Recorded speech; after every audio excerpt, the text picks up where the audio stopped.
नमस्कार प्यारे विद्यार्थियों, मित्रों।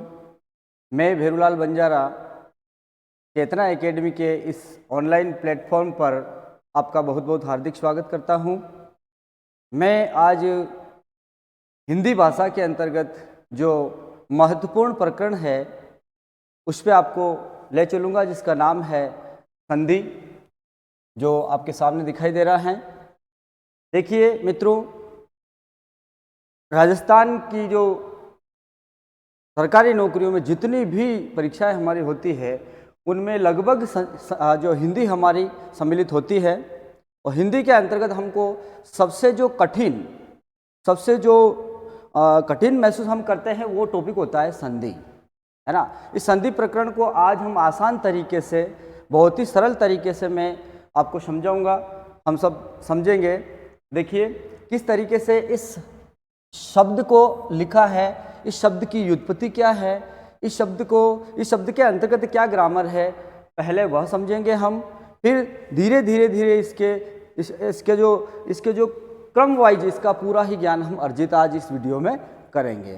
तो आइए समझते हैं इस शब्द को। इस शब्द की व्युत्पत्ति किन किन शब्दों से मिलकर बनी है, उसका क्या शाब्दिक अर्थ होता है, देखेंगे। देखिए यहाँ जो शब्द है संधि, वो सम प्लस धी, ये दो शब्दों से मिलकर के बना है संधि शब्द। कुछ ये डाउट्स होता है कि ये जो अनुस्वार है, ये दो तरीके से हम संधि को लिखते हैं हमेशा ही, ध्यान देना। यहाँ एक तो न है और एक अनुस्वार है, तब भी तो ये दोनों ही रूप हम सही माने, या इनमें से कौन सा रूप जो है हमारा सही होगा लिखा हुआ शब्द का, संधि शब्द का, इसको भी हम समझेंगे। देखिए एक संधि के अंदर ही एक महत्वपूर्ण नियम है व्यंजन संधि का। वो ये नियम है, इस शब्द की व्युत्पत्ति को या उत्पत्ति को हम समझ रहे हैं, इसकी उत्पत्ति देख रहे हैं किसकी, संधि शब्द की। आइए इन दोनों शब्दों को समझते हैं। एक में अनुस्वार क्यों है, दूसरे में आधा न क्यों है, इस कारण को स्पष्ट करते हैं, है ना। देखिए यहाँ एक नियम है वो व्यंजन संधि का, मैंने आपको बताया था अभी कि पहले पद में यहाँ पर अनुस्वार होता है, पहले पद में यहाँ पर अनुस्वार होता है। अनुस्वार मतलब कि ये सिंबल्स, ये चिन्ह हमारे सामने होता है।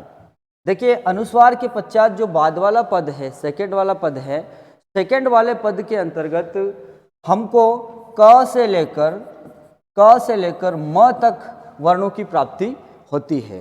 तो ये जो नियम है, इस नियम के अनुसार ये जो पूर्व पद में अनुस्वार होगा और क से लेकर म तक जो वर्ण हमारे सामने यहाँ पर है नियम के अंदर, ऐसी स्थिति में है इस अनुस्वार दो वर्ण आदेश करता है। या तो अनुस्वार का हम हलंत वर्ण म को आदेश करेगा, या हलंत वर्ण म को नहीं तो जो पीछे पूर्व पर पद में जो वर्ण है उसी वर्ण का पांचवा वर्ण, पर पद में जो वर्ण है अर्थात पर पद में स्थित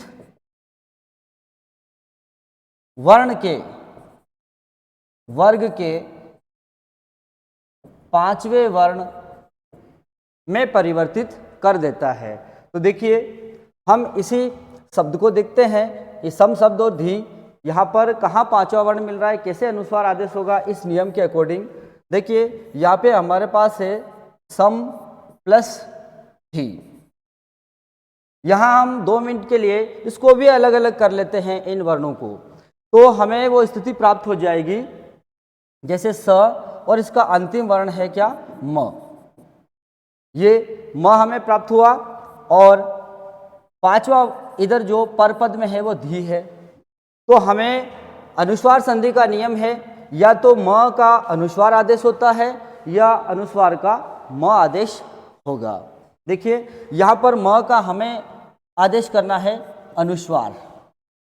और एक और नियम, यदि क से लेकर म में जो वर्गीय व्यंजन है, ये इनको स्पर्श व्यंजन बोल सकते हैं, वर्गीय व्यंजन बोल सकते हैं। ये इनके प्रत्येक वर्ण का यहाँ पर वर्ग होता है और उसका पांचवा वर्ण जो है, अब यहाँ पे हम देखते हैं कि यहाँ पे कौन सा वर्ण है हमारे पास, इसको अलग अलग करते हैं। तो एक तो ध है हमारे पास और इसके अंदर जो मात्रा लगी हुई है स्वर वो ई है। तो यहाँ ध कौन से, ये जो वर्ण है हमारे पास ध, ये कौन से वर्ग का वर्ण है? तो ये मित्रों ये है त वर्ग का वर्ण। कौन से वर्ग का है? त वर्ग का। तो हमें त वर्ग के अंदर पांचवा वर्ण चाहिए यहाँ पर। तो त वर्ग का पांचवा वर्ण क्या होगा मित्रों? त वर्ग का जो पांचवा वर्ण होगा वो ये न होगा। तो यहाँ ये जो न है, ये जो न है, ये या तो हम, हमारे पास ऑप्शन है, या तो हम इसको अनुस्वार में परिवर्तित करेंगे म को, या इसी म को हम इसी के पांचवें वर्ण में अभी देखा हमने न में परिवर्तन करेंगे। देखिए मित्रों हमारे पास शब्द था स, अब इस अनुस्वार का हमने एक तो अनुस्वार आदेश कर दिया, इस म का हमने एक तो अनुस्वार आदेश कर दिया।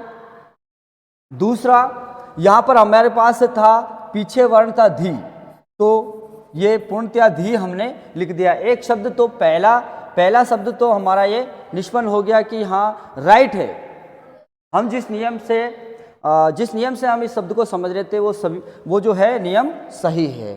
सेकंड ये है कि स हमारे पास है और जो म है, इस म का हमें आदेश क्या करना है? पीछे जो वर्ण है उसका पांचवा वर्ण आदेश करना है, वो किया था हमने न, तो ये न हमने लिख दिया। लेकिन यहाँ पर जो खड़ी पाई है, इस खड़ी पाई रहित न हमें लिखना है, इस खड़ी पाई रहित न हमें लिखना है। फिर हमारे पास क्या है? ध है, ये ध हमने लिख दिया। ठीक है, ये ध हमने, ई की मात्रा है, ये ई की मात्रा हमने लगा दी। तो मित्रों इस तरीके से संधि शब्द लिखा हुआ यह भी सही है हमारा, और ये संधि शब्द लिखा हुआ ये भी सही है। और संधि शब्द में संधि यदि पूछी जाती है तो वह व्यंजन संधि कहेंगे उसको हम, या अनुस्वार संधि। संधि शब्द में संधि कौन सी है हमारी? अनुस्वार संधि कह दो, अनुस्वार के नियम से है, या फिर उसे हम अनुस्वार संधि नहीं कहते हुए डायरेक्टली उसमें हम उसको कह सकते हैं व्यंजन संधि। कौन सी संधि? व्यंजन संधि। प्रिय मित्रों ये संधि शब्द की व्युत्पत्ति हम समझ चुके हैं। संधि शब्द का जो शाब्दिक अर्थ है वो क्या है उसको हम समझेंगे। संधि शब्द का जो शाब्दिक अर्थ है देखिए वो हमारे सामने है मेल। संधि शब्द का शाब्दिक अर्थ मेल या जुड़ना, या तो मेल या जुड़ना। संधि शब्द का शाब्दिक अर्थ हमारे, ये जो संधि शब्द है इसका शाब्दिक अर्थ है मेल या जुड़ना। अब मेल या जुड़ना यहाँ पे कौन मिल रहा है?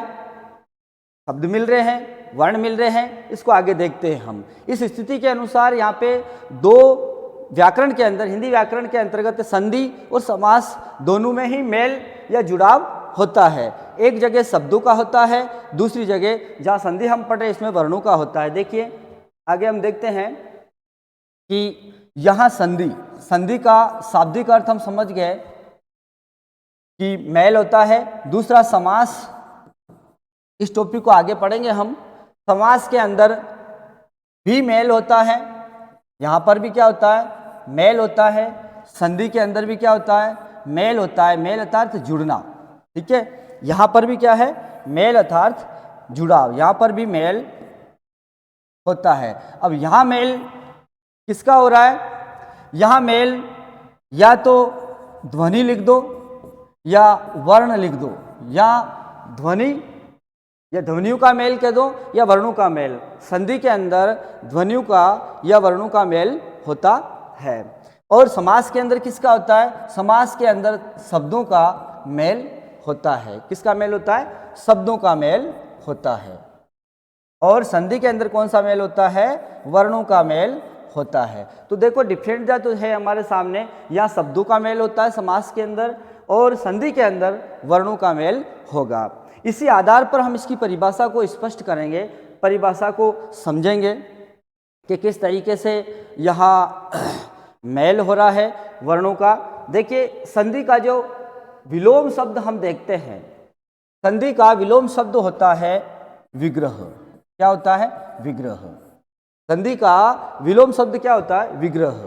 कभी कभी एग्जाम में विग्रह शब्द नहीं दे करके इसका पर्यायवाची शब्द है विच्छेद, इसका पर्यायवाची शब्द है विच्छेद, वह शब्द दे दिया जाता है, तब भी हमें विग्रह या विच्छेद दोनों ही पर्यायवाची शब्द है, दोनों ही का अर्थ होता है अलग अलग करना, दोनों का अर्थ क्या होता है? अलग अलग करना, यानी इसको क्या करना है? विभाजन करना, इसका तात्पर्य होता है कौन से शब्द का? विग्रह हो चाहे विच्छेद हो। हम समास के अंदर विग्रह शब्द का इस्तेमाल करते हैं और संधि के अंदर हम विच्छेद शब्द का इस्तेमाल करते हैं। देखो, विच्छेद के भी दो पद होते हैं, विच्छेद के भी कितने पद होते हैं? दो पद होते हैं मित्रों। वो कौन कौन से होते हैं? देखिए, विच्छेद हम दो शब्दों का करेंगे, विच्छेद हम दो शब्दों का करेंगे तो वहां पर इस स्थिति पर हमारे पास एक तो या तो पूर्व पद कह दो, उसको पहला पद कह दो, इसी को पहला पद कह दो, या इसी को हम प्रथम पद भी कह सकते हैं। और इसके पश्चात ये जमा का चिन्ह, प्लस का चिन्ह जो होता है, इसके पश्चात या दूसरा पद यानी कि पर पद जिसको बोला जाता है वो होता है। तो इस आधार पर विच्छेद के कितने पद हुए? दो, पूर्व पद और पर पद। इसी को हम दूसरा पद भी कह सकते हैं, इसी को हम कौन सा पद? दूसरा पद, या इसको हम द्वितीय पद कह सकते हैं, या हम इसको क्या कह सकते हैं? द्वितीय पद।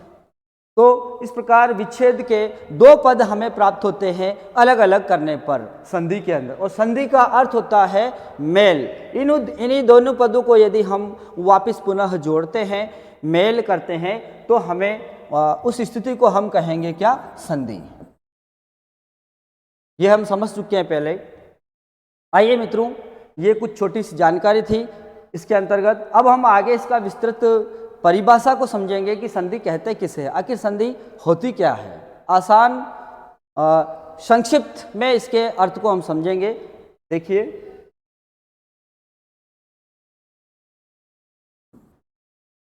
संधि की परिभाषा, संधि की परिभाषा लंबी लंबी परिभाषाएं ना लिखते हुए हम सिर्फ, हमारा उद्देश्य है कि परीक्षा में हमारा क्वेश्चन जो है संधि का एक भी गलत ना हो, राइट जाए। तो इसका जो नियम है शॉर्ट, उसको हमें ध्यान रखना है कि दो या दो से दो या दो से दो या दो से अधिक स्वर या व्यंजन वर्णों के मेल को दो या दो से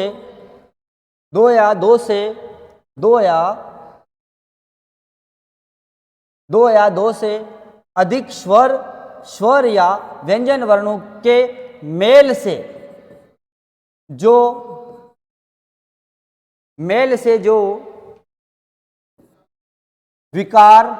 विकार को कह सकते हैं हम परिवर्तन, विकार या परिवर्तन, है ना। दो या दो से अधिक स्वर या व्यंजन वर्णों के मेल से जो विकार या परिवर्तन होता है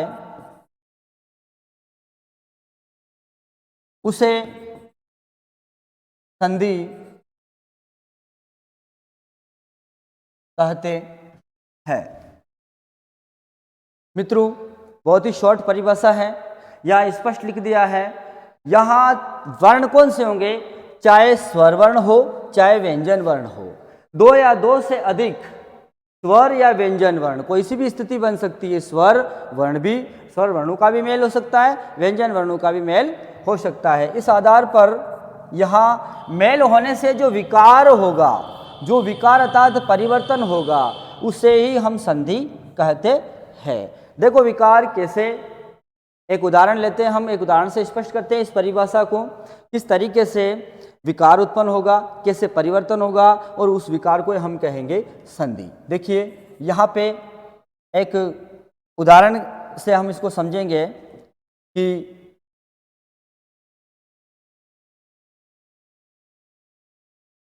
आपके सामने लिखा है उप प्लस इंद्र। ये दो शब्द हमारे सामने हैं, उप प्लस इंद्र। देखिए यहाँ पूर्व पद, यहाँ आपको एक छोटा सा आसान तरीका और बताता हूं मैं कि मेल किन वर्णों का होगा। देखिए पूर्व पद के जो अंतिम वर्ण होगा, पूर्व पद का जो अंतिम वर्ण होगा उस वर्ण का, और जो पर पद है उसका प्रारंभिक वर्ण होगा, इन दोनों वर्णों का मेल होगा तभी विकार उत्पन्न होगा। देखिए यहाँ उ प के अंदर मैंने हलंत लगाया, और हलंत लगाते ही इसके अंदर जो स्वर विद्यमान था इसके उच्चारण हेतु वह बार हो गया, और इस अ के पश्चात हमारे पास जो परपद है, परपद का जो प्रारंभिक वर्ण है वह है ई।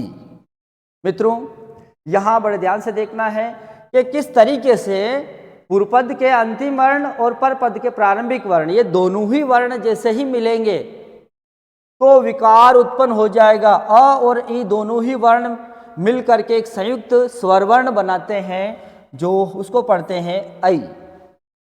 अ और ई को पढ़ते हैं ऐ। ये हमें विकार की प्राप्ति हो गई। अब हमारे पास जो शब्द थे, जैसे ये उप, इसमें उप के पश्चात हमारे पास जो शब्द बचा था वहां पर नृ। देखिए ये हमेशा ही जो संधि या विकार उत्पन्न होगा, ये हमेशा ध्यान रखने योग्य बात है कि पूर्व पद में जो हलंत वर्ण है उसमें जाकर प्लस होगा। तो इस तरीके से हमारे पास संधि निष्पन्न हो जाएगी। ये ए इसमें प्लस हो गया तो उपे, और ये द्रह। यहाँ हमें जो ये उपेंद्र शब्द मिला है, इसी को मिलने से जो मेल से जो विकार उत्पन्न हुआ, इसे ही हम क्या कह रहे हैं, संधि। यहाँ अभी शब्द में क्या है, संधि है। ये जो विकार उत्पन्न हुआ इसका मेल हुआ, इसे ही हम संधि कहते हैं। परिभाषा को हमने आसानी से समझा इस उदाहरण के माध्यम से। अगली कड़ी में मैं आपको जो संधि है, संधि के मुख्य रूप से कितने भेद होते हैं, वर्णों के मिलने की स्थिति के अनुसार जो भेद होते हैं उसको देखते हैं। आइए संधि कितने प्रकार की होती है, हिंदी के अंदर लिखेंगे संधि के भेद। देखिए संधि के जो भेद है हिंदी में, वर्णों के मिलने की स्थिति के अनुसार मुख्य रूप से 3 भेद होते हैं। कितने भेद होते हैं, 3 भेद। संधि के जो मुख्य भेद होते हैं वे कितने होते हैं, संधि के जो मुख्य भेद होते हैं किसके, वो 3 प्रकार के होते हैं। संधि के मुख्य भेद कितने होते हैं, 3। कौन कौन से होते हैं, देखिए। नंबर 1 स्वर संधि। नंबर 1 हमारे सामने है स्वर संधि। नंबर 2 व्यंजन संधि, और जो नंबर 3 हमारे पास है विसर्ग संधि। नंबर 3 जो स्थिति हमें प्राप्त होगी संधि की वो है विसर्ग संधि। मित्रों संधि के मुख्य भेद 3 होते हैं, और ये 3 भेद जो है, ये 3 भेद इस प्रकार हमें प्राप्त होते हैं। पहला भेद है स्वर संधि, और दूसरा भेद है व्यंजन संधि, और तीसरा भेद हमारे पास महत्वपूर्ण है वो है विसर्ग संधि। मित्रों यहाँ ये संधियों के जो नामकरण है, इन संधियों के जो नामकरण है, यहाँ मिलने वाले वर्णों के आधार पर इनका नामकरण हुआ है। सामान्य तौर पर हम ये बात समझ सकते हैं। देखिए यहाँ लिखा है स्वर संधि, क्यों, क्योंकि यहाँ पर पूर्व पद में भी कौन सा वर्ण होगा, स्वर वर्ण होगा, और जो पर पद में भी जो होगा वह वहाँ पर भी स्वर वर्ण का मेल होगा। इसीलिए इस संधि को हम स्वर संधि कह रहे हैं। यहाँ व्यंजन के अंदर 3 स्थिति प्राप्त होती है। यहाँ पे स्वर के पश्चात या तो व्यंजन वर्ण होगा, स्वर के पश्चात कौन सा होगा, व्यंजन वर्ण, या व्यंजन वर्ण के पश्चात, कौन से वर्ण के पश्चात, व्यंजन वर्ण के पश्चात, व्यंजन वर्ण के पश्चात स्वर वर्ण होगा, स्वर वर्ण होगा। तो नंबर 1 कंडीशन, नंबर 2 कंडीशन और नंबर तीसरी कंडीशन एक और बनती है व्यंजन संधि की, या तो यहाँ पर व्यंजन संधि व्यंजन वर्ण होगा, या पर पद में भी, पूर्व पद में व्यंजन वर्ण और पर पद में भी कौन सा वर्ण, व्यंजन वर्ण होगा। ये 3 कंडीशन व्यंजन संधि के अंदर बनती है। कितनी कंडीशन, स्वर के पश्चात व्यंजन वर्ण हो तब भी व्यंजन संधि, व्यंजन के पश्चात स्वर वर्ण हो तब भी व्यंजन संधि, और व्यंजन के पश्चात व्यंजन वर्ण हो तब भी व्यंजन संधि कही जाएगी। विसर्ग संधि के अंदर हम देखते हैं पूर्व पद में हमेशा हमें क्या मिलेगा, विसर्ग मिलेगा। पूर्व पद के अंतिम वर्ण के बाद हमें क्या मिलेगा, विसर्ग, और पर पद में चाहे तो स्वर वर्ण हो या स्वर वर्ण नहीं तो व्यंजन वर्ण या व्यंजन वर्ण, दोनों में से कोई सा भी वर्ण, चाहे स्वर वर्ण हो चाहे व्यंजन वर्ण हो, हमें स्थिति प्राप्त हो जाएगी, तो वहां हम उसे कहेंगे विसर्ग संधि। यहां हम सबसे पहले इसको विस्तृत तौर पर एक पहली संधि को हम समझेंगे मित्रों, और वह है स्वर संधि। कौन सी संधि, स्वर संधि। देखो आसान ट्रिक के साथ स्वर संधि को हम समझेंगे बेहतरीन तरीके से, सरल तरीके से। आइए देखते हैं। नंबर 1 जो संधि है उसका नाम है स्वर संधि। कौन सी संधि, स्वर संधि। अब स्वर संधि के अंदर की लंबी परिभाषा नहीं लिख करके हमने शॉर्ट में समझना है। शॉर्ट में किस तरीके से समझेंगे, हमने देख लिया कि संधि का विच्छेद जब हम करेंगे तो एक पूर्व पद होगा, दूसरा पर पद होगा।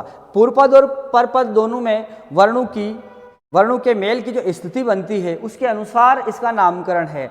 देखिए पूर्व पद जो है और एक है हमारे पास पर पद। ये पूर्व पद और पर पद, इसकी परिभाषा ही एक तरह से क्या है कि पूर्व पद में भी स्वर वर्ण होगा। कौन सा वर्ण होगा, स्वर वर्ण। और जो पर पद है मित्रों वहां पर भी स्वर वर्ण की स्थिति ही बनेगी। यहां पर भी स्वर वर्ण की स्थिति बनेगी। स्वर वर्ण दोनों का मेल होगा तो संधि कही जाएगी कौन सी, स्वर संधि। यानी यहां पे लिखना है कि स्वर के पश्चात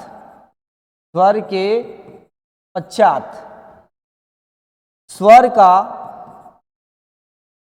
मेल जब होता है तो वहां कही जाती है कौन सी संधि, स्वर संधि। आपको आसान तरीके से समझ में आ गया होगा कि जो पूर्व पद है और पर पद है दोनों स्थान पर जो वर्ण होंगे वे कौन से होंगे, स्वर वर्ण। और स्वर वर्ण का मेल होने के कारण ही इसको कौन सी संधि कह रहे हैं हम, स्वर संधि। मित्रों इस स्थिति के अनुसार, वर्णों के मिलने की स्थिति के अनुसार स्वर संधि के भी कुछ भेद हैं। वो मूल रूप से, मुख्य रूप से स्वर संधि के जो भेद है वो 5 प्रकार के होते हैं। आइए उनको हम देखते हैं प्रत्येक एक को।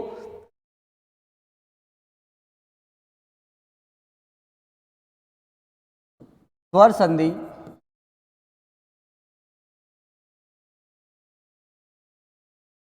के भेद।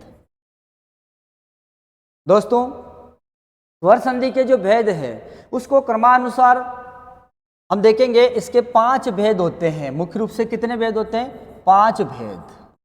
और इन 5 भेदों को हम क्रमानुसार देखेंगे। सबसे पहला जो भेद है वह है दीर्घ संधि। कौन सी संधि, दीर्घ संधि। तो प्रिय मित्रों दीर्घ संधि जो है पहला भेद है स्वर संधि का, और इसका जो दूसरा भेद है वह है गुण संधि।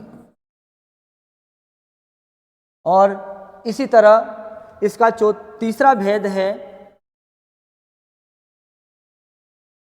वृद्धि संधि। इसका तीसरा भेद है कौन सा, वृद्धि संधि। और नंबर 4 जो भेद है यण संधि। कौन सी संधि? यण संधि। और पांचवा भेद इसी का है स्वर संधि का, वो है अयादि संधि। अयादि संधि।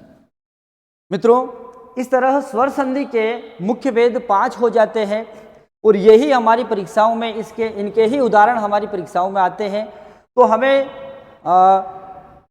इस तरीके से ज्ञान हो जाए इन संधियों का कि हमें देखते ही पता चल जाए कि आप स्वर संधि हो, आप गुण संधि हो, आप व्यंजन संधि हो, है, आप यण संधि हो, आप अयादि संधि हो। इस तरीके से हमें तुरंत देखते ही ज्ञात हो जाए कि इसमें यह संधि है। इस तरीके से हम इनको प्रत्येक को सरल तरीके से समझेंगे। आइए, पहला जो भेद है इसका स्वर संधि का वह है दीर्घ संधि। दीर्घ संधि को हम समझेंगे, तत्पश्चात अन्य संधियों को हम देखेंगे। पहला जो भेद है इसका वह है दीर्घ संधि। पहला भेद है हमारे पास में दीर्घ संधि। यदि प्रत्येक संधि के नियम यदि हमें स्पष्ट रूप से समझ में आ गए तो हम संधि को आसान तरीके से समझ सकते हैं। दीर्घ संधि का जो नियम है वो क्या है कि स्वर परे स्वर, स्वर परे स्वर अर्थात कौन कौन से स्वर होंगे? देखिए, यहाँ पे मैं शॉर्ट रूप में आपको समझाऊंगा कि इसकी परिभाषा कि अर्थात यदि पूर्व पद में क्या हो अ, नंबर 1 कंडीशन इसके अंदर क्या होगी? पूर्व पद में अ अथवा आ, ये दोनों में से कोई सा भी वर्ण हो और के पश्चात जो पर पद है बाद वाला, उसमें भी यदि अरिश्व या आ दीर्घ में से दोनों में से किसी वर्ण का मेल होता हो, तब ऐसी स्थिति में दीर्घ संधि का नियम कहता है कि इसका दीर्घ वर्ण ही आदेश होता है। अर्थात दीर्घ आदेश, अर्थात क्या आदेश होगा? इसका दीर्घ वर्ण ही आदेश होगा। अर्थात दीर्घ आदेश होता है। मित्रों, पहला नियम इसका यह है। दूसरा नियम यह है कि यदि हमारे सामने दूसरा नियम यह है कि यदि पूर्व पद में ऋस्व ई और ऋस्व दीर्घ, पूर्व पद में क्या हो? पूर्व पद के अंतिम वर्ण में या तो ऋस्व ई हो या ऋस्व दीर्घ हो। उसके पश्चात जो बाद वाला पद है पर पद, वहां पर भी स्थिति ऋस्व ई या दीर्घ ई की बनती हो, तब भी दीर्घ संधि, इसका नामकरण ही दीर्घ है। ये स्थिति होने के बाद में इसका दीर्घ ही वर्ण आदेश होता है। तो यहाँ पर भी दीर्घ वर्ण आदेश क्या होगा? ई दीर्घादेश हो जाता है।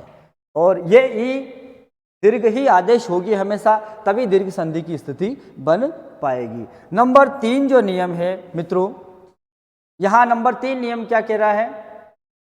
दीर्घ संधि का नंबर 3 नियम ये कह रहा है कि यदि पूर्व पद में ऊरिश्व या उदीर्घ हो और उसके पश्चात यदि पर पद में भी ऊरिश्व अथवा उदीर्घ का योग बन रहा हो, यानी ये वर्णों का मेल हो रहा हो, तब भी यहाँ पर उदीर्घ वर्ण आदेश होगा, दीर्घ आदेश होगा।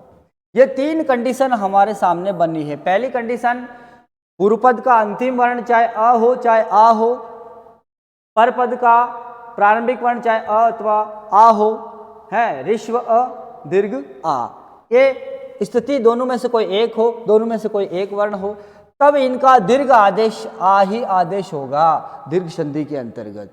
सेम कंडीशन सभी तीनों जगह यही है।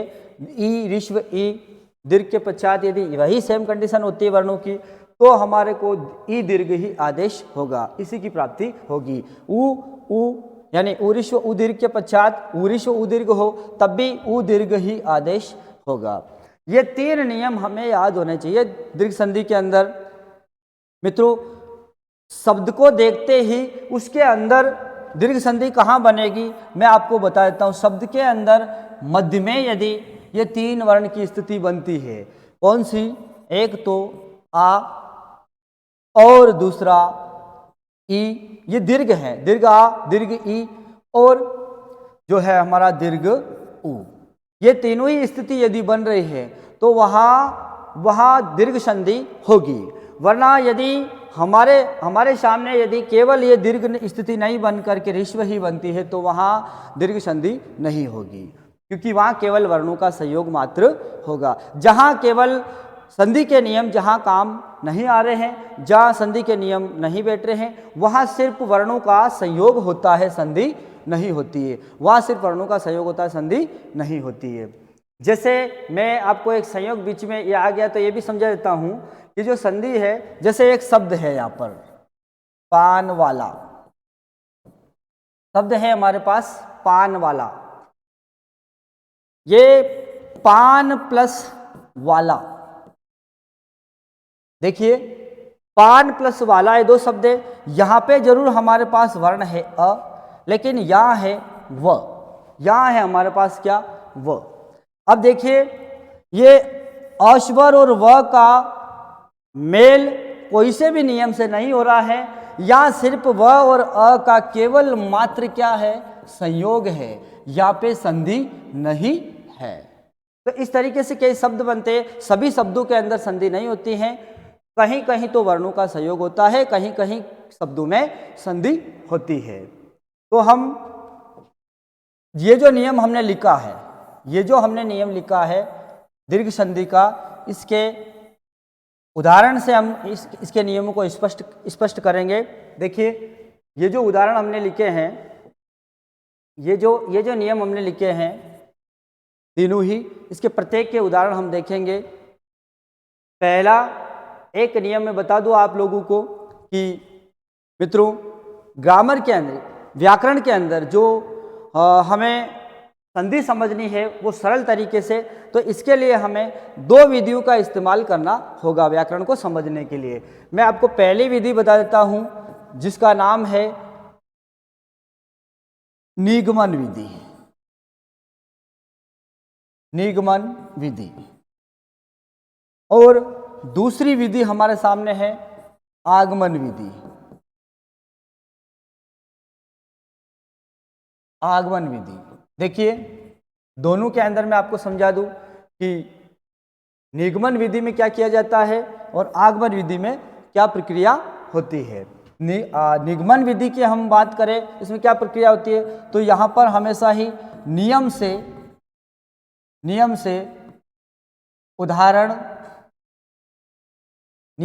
उदाहरण की ओर हम जाते हैं, ठीक है। और आगमन विधि की जब हम बात करते हैं तो यहाँ इसी का विलोम हो जाएगा, यहाँ उदाहरण से पुनः उदाहरण से नियम की ओर जाया जाता है। सिंपल लिखा हुआ है आसान तरीके से कि निगमन विधि के अंदर नियम से हम उदाहरण की ओर जाते हैं, और जो आगमन विधि है दोस्तों उसमें उदाहरण से हम नियम की ओर पुनः चले जाते हैं। आइए ये जो हमने नियम लिखा था दीर्घ संधि का, इन सभी नियमों को हम उदाहरण के माध्यम से समझते हैं। पहला नियम हमारे पास ये है अ अथवा आ के पश्चात। पहला नियम क्या है मित्रों, अ अथवा आ के पश्चात अ अथवा आ हो तो उसका दीर्घ आ आदेश हो जाता है। तो इसको हम समझेंगे एक उदाहरण के माध्यम से, देखिए, और इन दोनों विधियों का इस्तेमाल करते हुए हम समझेंगे। पहली विधि लेंगे हम निगमन, और निगमन में इसको देखेंगे। निगमन विधि के अंतर्गत इस व्याकरण के टॉपिक को, इस उदाहरण को हम समझेंगे। देखिए हमारे पास नियम है अ ऋस्व अथवा आ दीर्घ पूर्व पद में हो और पर पद में भी अ ऋस्व अथवा आ दीर्घ हो, ऐसी कंडीशन में आ दीर्घ आदेश हो जाता है। देखिए मैं यहाँ पे लिख रहा हूँ नयन एक शब्द है और पीछे भी लिखा हुआ है अभिराम। मित्रों ये हमारे पास नियम की प्राप्ति हो गई। हमारे पास नियम ये है कि नयन प्लस अभिराम जो विच्छेद किया हुआ होगा उसको नियम पढ़ेंगे, उसको नियम कहेंगे। ये निगमन विधि में समझा रहा हूं मैं मित्रों। यहाँ पर नय न मैंने बताया था पूर्व पद के अंतिम वर्ण के अंदर, पूर्व पद के अंतिम वर्ण में जो स्वर है वो है अ, और जो परपद के अंदर जो प्रारंभिक वर्ण है उसका भी मेल है अ, और पीछे जो शब्द बचता है वह है भी राम। इस तरीके से यहां पर जो पहली कंडीशन है हमारी अ अथवा आ में से हमें क्या प्राप्त हो गया, ये अ प्राप्त हुआ पूर्व पद में। पर पद में भी अ अथवा आ में से हमें किस वर्ण की प्राप्ति हुई, वहां पर भी हमें अरिश्व की प्राप्ति हुई। तब भी यदि दोनों वर्णों का मेल हो रहा है और वहां आदेश क्या हो रहा है आ, यदि अ पूर्व पद में हो और अ परपद में हो तब भी इसका योग बन जाएगा, आदेश कर देगा आ दीर्घ। अब हम आसानी से इसको समझ सकते हैं कि जो शब्द हमारे सामने लिखा था नयन और यह है हलंत था, और पीछे जो शब्द है हमारे पास भी राम।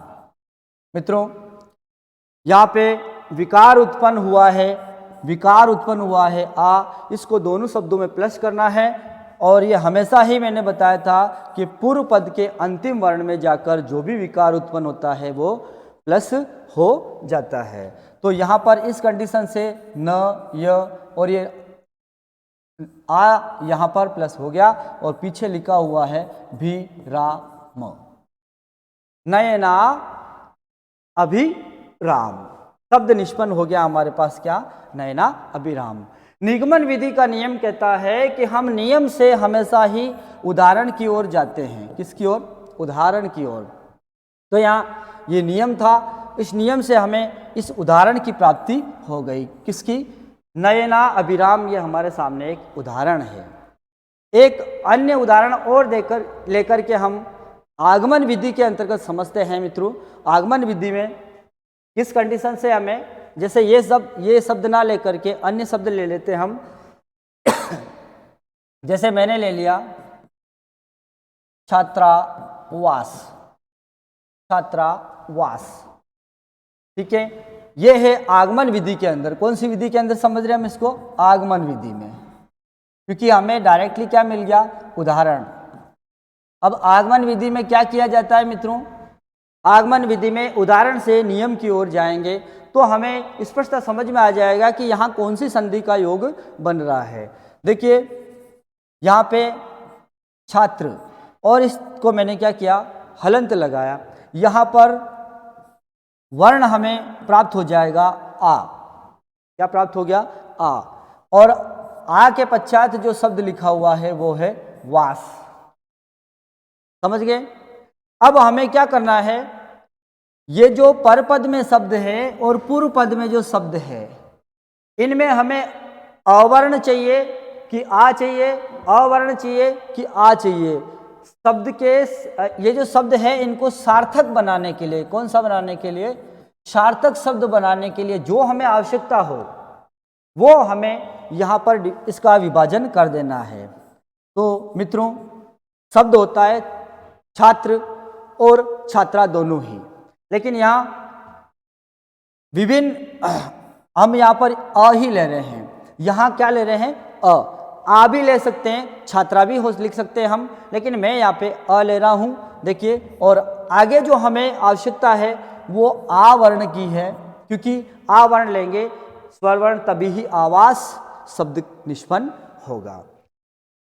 मैं एक आपको ये नियम स्पष्ट कर रहा हूँ आगमन विधि के अंदर। देखिए हमारे पास जो शब्द लिखा था वो है छात्र, समझ गए, और इधर जो शब्द है हमारे पास वास।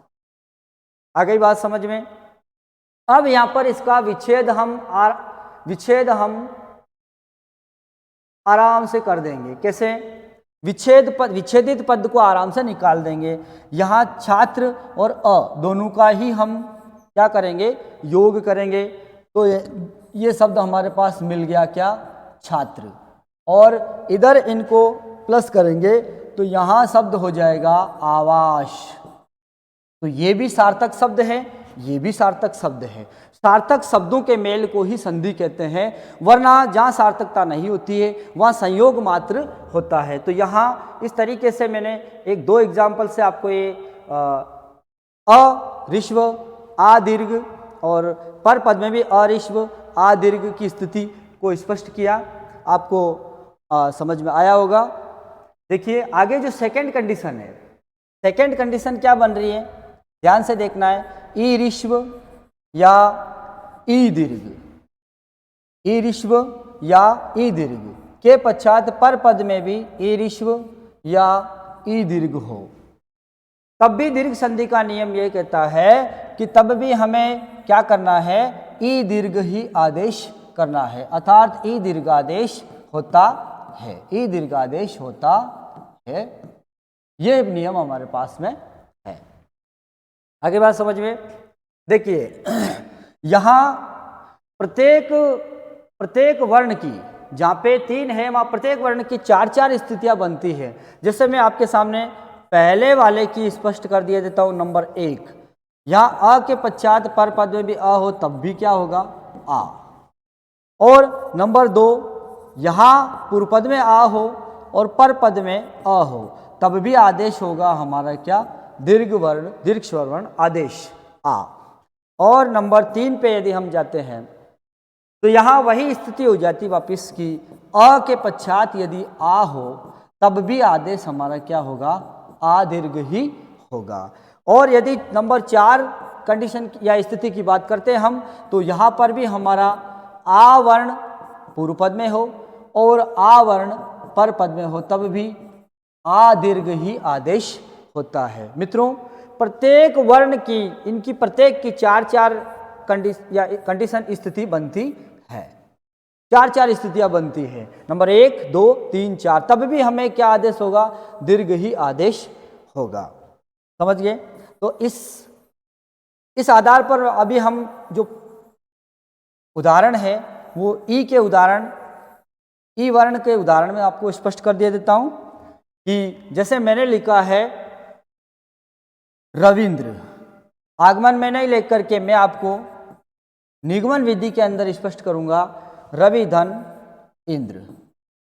देखिए सामान्य सा उदाहरण है। यहाँ पर पूर्व पद के अंदर जो अंतिम, पूर्व पद का जो अंतिम वर्ण है वहाँ हमें कौन सा स्वर मिल रहा है, अंतिम वर्ण, वह है हमारे पास ई। यहाँ पे कौन सा वर्ण है, ई। और जो पर पद में जो शब्द है उसका प्रारंभिक वर्ण है हमारे पास ई। तो दोनों ही ईरिश्व और ईरिश्व, ये स्थिति हमें प्राप्त हो गई है। अब यहाँ भी हमें पूर्व पद में ईरिश्व है और पर पद में भी ईरिश्व की प्राप्ति हुई है। तो हमारा नियम ये कहता है कि तब भी ये क्या आदेश होता है, दीर्घ आदेश होगा। तो ये दोनों ही मिलकर के इनका मेल हुआ तो दीर्घ आदेश हो गया, दीर्घ ई आदेश हो गए। देखिए ये जो शब्द हमारे पास था ये मैंने लिख लिया। पर पद में जो शब्द हमारे पास था, बचा था, वो था द्र। मित्रों अब इसको हमें क्या करना है, केवल इसको प्लस कर लेना है। ये जमा है, जमा के बाद इसको प्लस कर लेना है। जैसे ये जो मैंने पहले बताया था कि जो भी विकार उत्पन्न होता है वह कहाँ, पूर्व पद के अंतिम वर्ण में जाकर प्लस होगा। तो यहाँ पर इस कंडीशन से शब्द जो बनेगा हमारा वो बनेगा रविंद्र। कौन सा शब्द बनेगा मित्रों, रविंद्र। इसी तरह कई शब्द हैं, कई उदाहरण है। हरीश शब्द है, ये ले लेते हैं हरीश। हरीश शब्द के अंदर भी यही स्थिति बनेगी। यहाँ मैंने ह र को हलंत किया, यहाँ हमें प्राप्त हो गया क्या, दीर्घ ई। ये निगमन विधि थी, या आगमन में समझा रहा हूँ मैं आपको इसी कंडीशन को। तो देखिए पीछे जो हमारा लिखा हुआ है वो स वर्ण। अब हमें इन दोनों पदों को सार्थक बनाने के लिए जो आवश्यकता हो, ऋश्व ई की चाहे दीर्घ ई की, वो हम लेंगे। यहाँ हरि शब्द लिखने के लिए, हरि शब्द भगवान को लिखने के लिए हमें छोटी ई की आवश्यकता होती है, और ईश्वर शब्द ईश लिखने के लिए हमें जो है बड़ी ई की आवश्यकता होती है। तब जाकर सार्थक पद बनेंगे पूर्व और पर दोनों पदों के स्थान पर। देखिए यहाँ जो हर शब्द था वो मैंने यहाँ लिख लिया। अब पर पद के अंदर जो वर्ण है हमारा स, इसको भी लिख लिया। ये दोनों ही पद को प्लस किया तो देखिए यहाँ पर शब्द निष्पन्न हो गया हमारा हरि। कौन सा शब्द बना? हरि। ये ई की मात्रा इस र के अंदर यहाँ आकर ये प्लस हो गया। ठीक, फिर पीछे जो शब्द है वो मैंने सेम एज इज लिख लिया।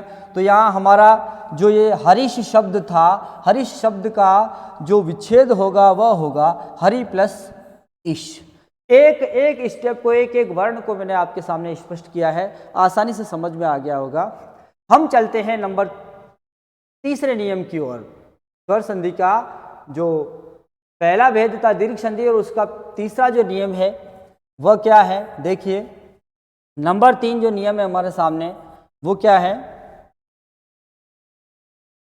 यदि पूर्व पद में ऊरिश्व या उदीर्घ हो और उसके पश्चात पर पद में ऊरिश्व या उदीर्घ हो, तब भी आदेश हमारा क्या हो जाता है मित्रों?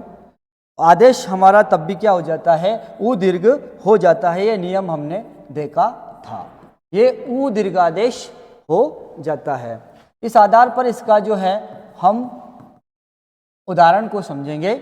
उदीर्घ आदेश हो जाता है। देखिए सिंपल तरीके से निगमन विधि के अंदर ही मैं आपको इसको समझाऊंगा। निगमन विधि में हम प्रत्येक स्टेप बाय स्टेप समझेंगे इसको। निगमन विधि में किस तरीके से समझाया जाता है, उदाहरण देखेंगे एक। देखिए आपके सामने एक उदाहरण है इस स्थिति का, वो ये है उप प्लस यहाँ पे हमारे पास है भानु प्लस दय, कह दो, या भानुदय शब्द को डेल दो। यहाँ ये आगमन विधि के अंतर्गत यदि हम इसको समझेंगे तो सीधा डायरेक्टली हम इसको लिख लेंगे भानु प्लस उदय। देखिए आगमन विधि में हमें प्राप्त हो गया है। यहाँ आगमन विधि के अंतर्गत हम देखेंगे कि किस तरीके से यहाँ पर वर्णों का मेल हो रहा है। देखिए पूर्व पद के अंतिम वर्ण में जो स्वर वर्ण है वो है उ। कौन सा वर्ण है? यहाँ उ है।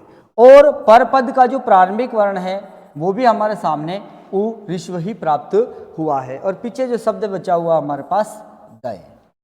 समझ गए?